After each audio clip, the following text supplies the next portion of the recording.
Was there been a time when you really felt God called you and was pursuing you, and you had to agree to do something maybe you didn't want to do to get peace in your heart?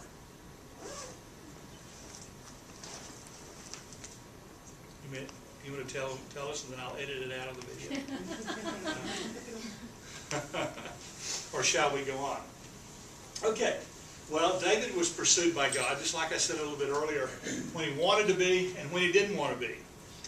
When he wanted to be was when Samuel came to anoint him as the future king, although at this particular time David certainly wasn't expecting this or looking for this, but it fit where he was living at the time, and we're going to see that. And then there was a time when he didn't want to be pursued by God, and that was when Nathan came to confront him with his sin. And we're going to look at both of those instances, and we're going to look at David's songs as we went through that. But these two experiences in his life gave birth to two of the most beautiful songs that David wrote. What would you guess one of them was?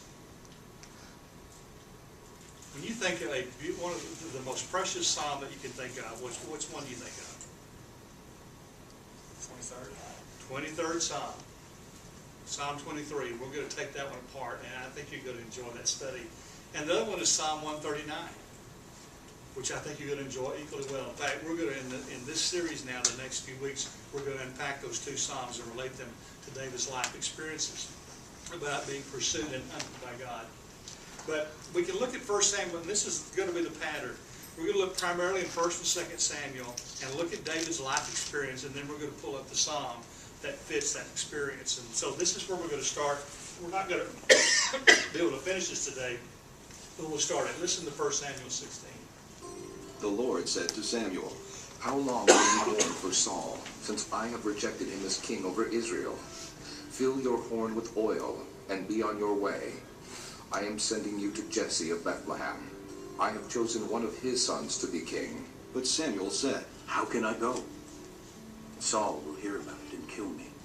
The Lord said, "Take a heifer with you, and say, I have come to sacrifice to the Lord. Invite Jesse to the sacrifice, and I will show you what to do. You are to anoint for me the one I indicate." Samuel did what the Lord said. When he arrived at Bethlehem, the elders of the town trembled when they met him. They asked, "Do you come in peace?" Samuel replied, "Yes, in peace. I have come to sacrifice to the Lord. Consecrate yourselves, and come to the sacrifice with me." Then he consecrated Jesse and his sons, and invited them to the sacrifice. When they arrived, Samuel saw Eliab, and thought, "Surely the Lord's anointed stands here before the Lord." But the Lord said to Samuel, Do not consider his appearance or his height, for I have rejected him. The Lord does not look at the things man looks at. Man looks at the outward appearance, but the Lord looks at the heart. Then Jesse called Abinadab, and had him pass in front of Samuel. But Samuel said, "The Lord has not chosen this one either." Jesse then had Shammah pass by. But Samuel said, "Nor has the Lord chosen this one." Jesse had 7 of his sons pass before Samuel. But Samuel said to him, "The Lord has not chosen these." So he asked Jesse, "Are these all the sons you have?" "There is still the youngest," Jesse answered. "but he is tending the sheep." Samuel said, "Send for him. We will not sit down until he arrives." So he sent and had him brought in. He was ruddy, with a fine appearance and handsome features. Then the Lord said, Rise and anoint him. He is the one. So Samuel took the horn of oil and anointed him in the presence of his brothers. And from that day on, the Spirit of the Lord came upon David in power. Samuel then went to Ramah. Well, that's a fascinating passage, and next Sunday we're going to start taking that apart, especially the part where God said to Samuel, God doesn't look on the outward man, he looks on a man's heart.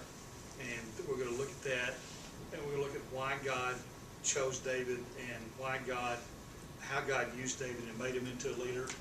And so we're going to look at that especially next Sunday, and then we're going to pull that up and relate that.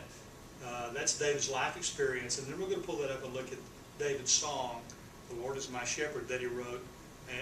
It's a reflective song. He didn't write this at the time of his anointing, but he wrote it reflectively. We're going to look at that as related to David's life experience. In the following week or two, we're going to pull up and David's life experience where Nathan confronted David with his sin of adultery and said, "You're the man," and then look at Psalm 139 and how David responded to that, what kind of song he wrote. And that's the patterns we're going to go through this study. Okay?